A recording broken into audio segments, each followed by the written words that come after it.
Il ose être avec moi sur scène.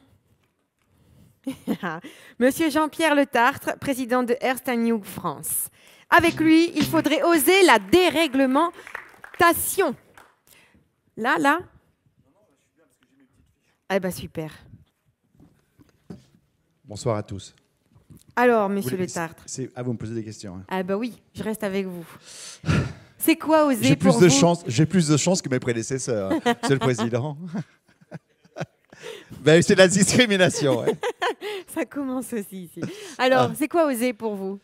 Bah, écoutez, oser, c'est un peu ce que je fais aujourd'hui. Parce qu'en fait, je me suis rendu compte un peu en retard d'ailleurs, que quand Aude Dauton est venue me voir pour me dire Jean-Pierre, on fait le forum dans les régions, on va faire un forum à Paris, il faudrait que vous veniez. Et puis le premier, c'est à Lille. Bien évidemment, j'étais un peu coincé quand on me dit que c'était à Lille, dans ma région d'origine, à laquelle je suis toujours très attaché. J'ai dit OK. Et alors, quel thème vous allez prendre ? Osons. Et vous savez, nous, dans notre métier, la régulation, on connaît. Aude régule nous-mêmes. On régule et réglemente nos clients. On régule le comportement de nos collaborateurs. On se régule soi-même. Bon, alors un peu de fatigue, et pas de fatigue, mais de ras-le-bol, je vais dire, on va faire Osons la dérégulation. C'était bien, c'était un très beau titre. D'ailleurs, elle l'a acheté tout de suite et il n'y a plus moyen de le changer. Mais ce qui s'est passé, c'est que quand c'est paru dans les programmes, etc., j'ai la directrice de Macom qui est venue me voir et me dit « Mais Jean-Pierre, le président d'Ernst & Young, cabinet d'audit et de conseil, va parler sur oser la dérégulation. » C'est un peu paradoxal, ça? Vous vous rendez compte un peu de ce qui se passe? Vous avez Barnier actuellement à la Commission européenne qui veut vous réguler parce que vous faites des choses pas bien. Il faut, enfin voilà, vous avez réfléchi, Jean-Pierre, que oser la dérégulation pour le président d'un cabinet d'audit et de conseil, c'est oser. Bah, j'ai dit de toute façon, maintenant il est trop tard. Donc on va y aller. On va oser affronter. Voilà, on va y aller. Et donc ce qui m'a amené à ça, et alors elle me dit, mais Jean-Pierre, en fait, d'ailleurs, je vois que subrepticement, elle a amené le changement du texte, du titre, on va dire déréglementation plutôt que la dérégulation. Vous l'avez remarqué? Mais non, je vais aborder le thème de la dérégulation. Désolé, Emmanuel. Je vais l'aborder, d'abord en se posant la question, mais vous ne le répéterez pas, surtout à l'extérieur, surtout ne le dites pas à mon autorité de régulation, parce que j'ai une autorité de régulation au-dessus de ma tête. Ne répétez pas ce que je vais dire. Alors, en fait, je me suis posé la question dérégulation, régulation, réglementation. Et en fin de compte, c'est très intéressant, parce que, au fond, la réglementation, c'est on peut faire, on ne peut pas faire. Au fond, c'est mécanique. C'est assez mécanique. Ça interprète même pas une situation, ça dit dans une situation, voilà, ce qui est possible de faire, ce qu'il est possible de ne pas faire. La régulation, c'est autre chose. C'est que je fixe un cadre, une aire de jeu, et... Pourquoi vous voyez là ? Alors là, vous pouvez voir aussi. Une aire de jeu sur laquelle vous allez pouvoir agir, prendre vos décisions, et je mets une autorité de tutelle, une autorité de régulation, qui va donner son avis. Et donc là, ça s'adapte. Et donc la régulation s'adapte beaucoup mieux à la situation complexe dans laquelle nous vivons que la réglementation. Alors, je ne vais pas faire de l'exégèse très longtemps sur ces deux mots, mais vous voyez bien la différence. Et d'ailleurs, si on a eu beaucoup de difficultés ces dernières années avec les nouveaux instruments financiers, ils étaient réglementairement bons. Réglementairement bons, mais ils étaient pourris. Et s'il y avait une autorité de régulation qui avait été au-dessus, elle aurait pu le dire. Mais la régulation, mais la réglementation, elle dit non, le produit était bon. Vous savez, vous ne répéterez pas ça, mais il m'arrive de signer des comptes réglementairement bons.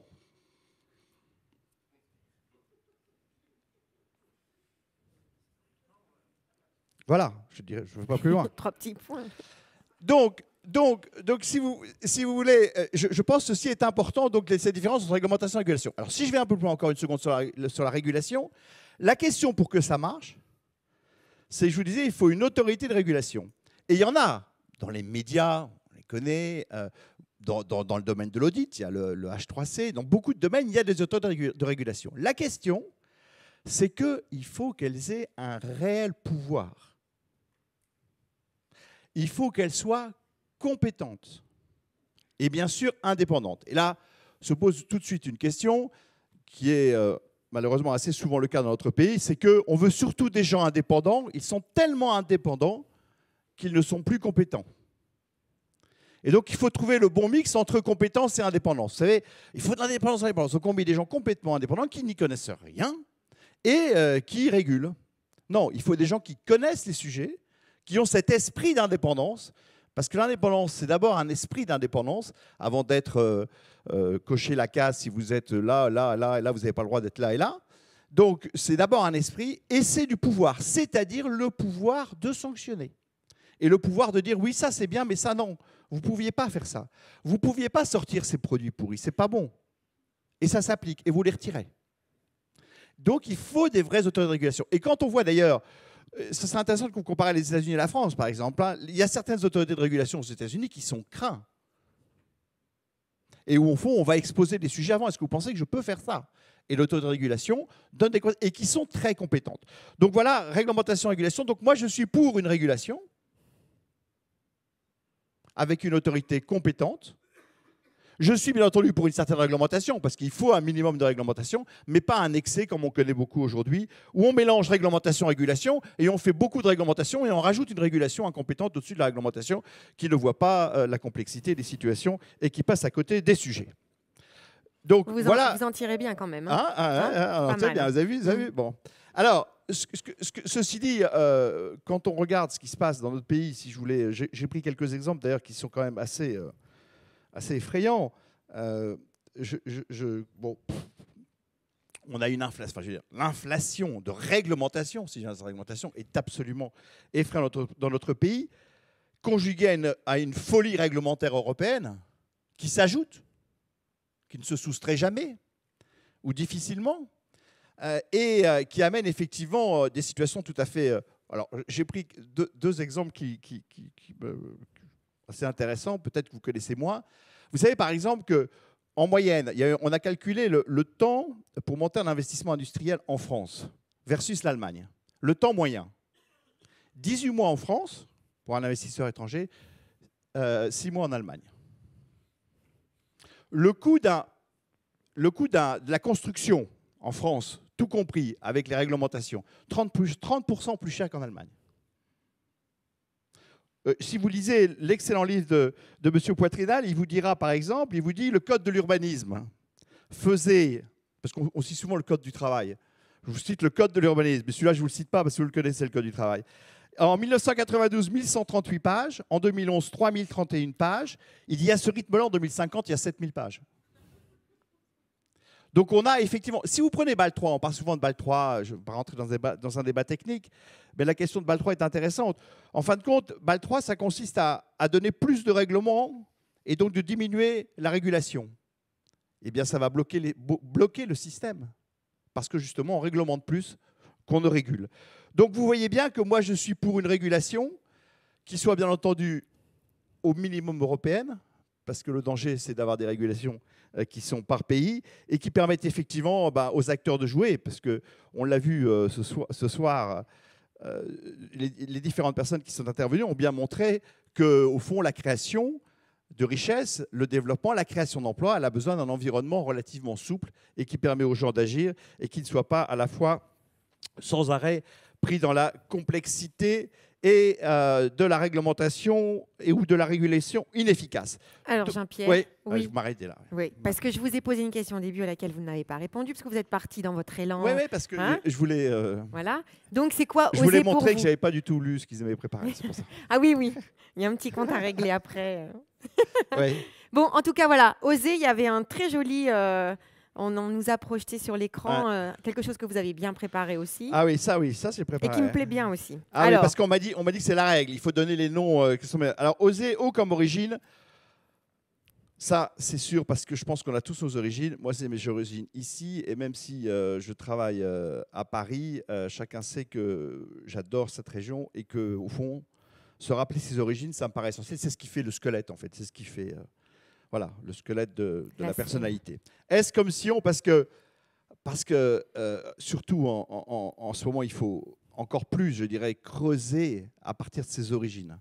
Alors bien sûr, on peut changer, évoluer, bien évidemment, mais l'importance de la constance, l'importance de la stabilité dans l'action. Au fond, on ne doit pas être soumis sans arrêt au feu follet. Dieu sait si, quand on dirige une entreprise ou dans la vie de tous les jours, c'est régulier, au feu follet de l'instant immédiat, de l'information immédiate. Il faut rester constant dans ce qu'on veut faire, dans sa vision de ce qu'on a envie de faire. Alors eux, comment entreprendre? Parce que je suis un fada des entrepreneurs. On entreprend beaucoup aussi dans mon entreprise et je connais bien tous les sujets qui ont été évoqués, notamment sur les ETI. D'ailleurs, je vous invite tous au prix de l'entrepreneur de l'année, puisque nous faisons les 20 ans du prix de l'entrepreneur de l'année le 24 octobre à l'Opéra Garnier à Paris. Je vous y invite tous. Si vous n'avez pas d'invitation, on vous en donnera à la sortie. Je fais ma communication d'ailleurs en partenariat avec les Échos d'ailleurs.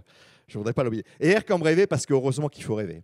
Et je dois dire qu'en ce moment, on en a un peu besoin. Et on avait vu ce matin aussi qu'il fallait rêver grand. Voilà. Parce que plus on voit grand, plus on avance. Exactement. Voilà. Vous voulez rajouter quelque chose? Je peux rajouter quelque chose? Oui. J'avais envie de rajouter quelque chose parce que deux choses. Dans Oser, hein, la dérégulation, etc., je pense que la question, c'est oser dans l'entreprise aussi. Au fond, on a un management des hommes et des femmes, surtout dans des conditions économiques difficiles, dans des conditions de régulation et de réglementation aussi extrêmement strictes, où on ne donne plus à nos hommes et nos femmes l'envie d'oser. Et je pense qu'il faut qu'on redonne dans nos entreprises cette envie d'oser, c'est-à-dire de faire quelque chose, de dire quelque chose qui n'est pas attendu, de dire quelque chose qui peut être contre même la pensée unique ou la pensée générale de l'entreprise. Et je crois beaucoup à ça. Et c'est très difficile. Et je dis ça, je sais si chez Ernst & Young, c'est un sujet aussi. Et ne croyez pas que je pense que j'ai diffusé dans cette entreprise une grande culture d'oser. Sûrement pas. Mais je suis très attaché à essayer de pousser ça, à en fait ouvrir un peu les portes et les fenêtres, à redire aux gens, oui, vous avez le droit d'initiative. Et le droit d'initiative, il passe par le droit d'oser. Et ça, je pense que c'est important. Et je pense que dans le management des entreprises, il y aurait des choses à faire aussi sur oser dans le management des hommes et des femmes. J'ajouterais que tout ceci n'est possible, et je dis ça pour faire plaisir au président Delvoye, je sais qu'il aime beaucoup ça, et avec lequel nous sommes en phase sur beaucoup de choses. Je me permets d'être d'accord avec lui, bien évidemment, très respectueusement. Et c'est au fond, tout ça n'est possible que si on ose la confiance. Et qu'au fin de compte, ce qui est bien la difficulté essentielle, ce qui est en train de gangréner notre société, c'est la méfiance, la défiance, le doute. Il faut à un moment mettre les gens dans les conditions de la confiance. Ça s'appuie sur des tas de critères. J'en vous aurais cité deux qui me semblent importants aujourd'hui. C'est la vérité, dire la vérité, et aussi, puisque je parlais de Sion tout à l'heure, la stabilité. La stabilité dans les convictions, la stabilité dans la vision et la stabilité aussi dans l'environnement réglementaire, juridique et puis aussi fiscal, puisque c'est le moment. Voilà. Merci beaucoup. Non, tout va bien. Éventuellement, s'il y a une question dans la salle. Ouais, allez-y, j'adore.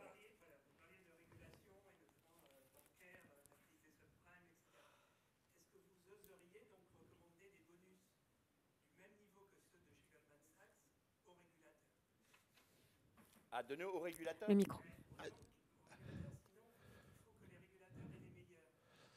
Ah, vous voulez dire de payer correctement la régulation? Oui, ma réponse est oui. Je pense que si on arrivait à... Je suis tout à fait d'accord avec vous parce que ce qui arrive souvent dans les régulations, pas partout, pas dans tout, hein, mais là je fais un commentaire très général, c'est qu'effectivement on n'a pas forcément toujours les meilleurs. Et donc il faut absolument qu'on arrive. Si vous prenez par exemple le PCAOB aux États-Unis, pour prendre une instance que je connais bien, qui est en fait l'organe de régulation du cabinet, les compétences très très haut niveau, très très haut niveau.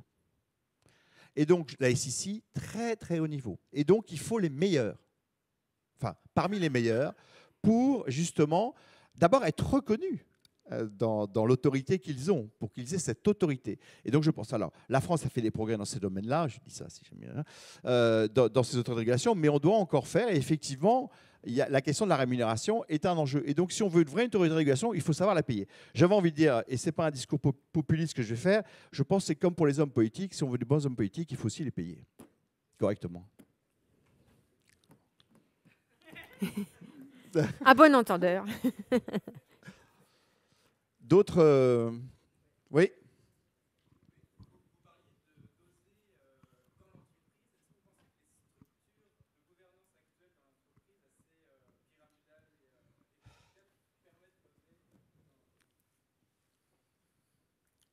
C'est, je pense, un sujet... je n'ai pas la réponse à votre question, franchement. Je ne vais pas vous faire, parce que c'est très complexe. Et moi-même, je dirais, je n'ai pas encore, j'ai pas une vision claire. J'ai envie de faire deux choses. La première, c'est qu'il faut effectivement... Il y a un besoin énorme de le faire, donc de casser les rigidités pour ouvrir les portes et les fenêtres, pour rouvrir la parole. Et la deuxième, vous savez, moi, on l'a beaucoup dans l'entreprise parce qu'on embauche beaucoup de jeunes, on appelle la génération Y, c'est que si vous ne le faites pas, la boîte, ils se barrent, quoi, ils s'en foutent. Voilà. Et que la génération Y, si on ne leur laisse pas, si vous leur dites, voilà, c'est ça, puis il y a le N+1, le N+2, le N+3, le N+4, et tu passes, avant de parler au N+4, il faut que tu passes par le 1, le 2, le 3, le 4, ça ne marche pas. Ça ne marche pas, ce n'est pas du tout le concept. Et donc, l'évolution, vous savez, on est amené quelquefois à se poser des questions pour les gens de ma génération, comment on va gérer la génération Y. Moi, je pense que c'est une opportunité, la génération Y, parce que justement, elle nous amène à casser cela et à oser plus dans l'entreprise. Donc, il faut qu'elle pousse. Vous avez l'air d'être jeune, je vous vois un peu dans les lumières. Il y a une question. Intraprendre dans un grand groupe n'est-il pas beaucoup moins difficile que de tout abandonner pour se lancer? Alors là, moi, je ne fais pas d'échelle de mesure de cette question-là. Mais bien évidemment, moi, je connais plein de gens qui ont fait plein de choses et qui se sont lancés dans des tas de choses. La prise de risque, elle est variable. Mais là aussi, je dirais, j'ai envie de dire, si vous voulez, pas de discrimination. Tout simplement. Il y a de la prise de risque dans un groupe aussi, vous savez. Surtout en ce moment, avant d'arriver, je racontais un copain qui m'appelle dans une boîte qui dit demain matin je suis viré, je suis en train de ranger mes crayons de couleur. Bon, il y a une prise de risque aussi importante dans les grandes entreprises, mais la prise de risque dans la création d'entreprise, elle existe aussi. Mais tout ça, ça concourt à la richesse. Ne cherchons pas à faire de discrimination. À juste titre, tout à l'heure, on parlait des ETI et à juste titre des accords entre les grands groupes et les ETI. Mais je dis aussi, la France a beaucoup de chance d'avoir de très grandes entreprises. C'est un pays qui a un pourcentage de grandes entreprises le plus important des pays européens dans les top 500 des 500 premières entreprises mondiales. On a des leaders mondiaux et c'est une grande chance. C'est une grande chance. Ne faisons pas de discrimination, et ce n'est pas du tout d'ailleurs ce que vous faites, hein, rassurez-vous, parce que je connais votre action, en disant les grands c'est les méchants et vivent les petits. Je veux dire, ce débat entre, il y a les grands industriels qui sont les méchants, et puis il y a les petites PME qui sont vachement bien, c'est de la bêtise. C'est de la bêtise, on a besoin de tout le monde. Et la richesse de la France, c'est aussi d'avoir des belles entreprises du CAC 40 et des leaders mondiaux dans leur secteur d'activité. Merci beaucoup.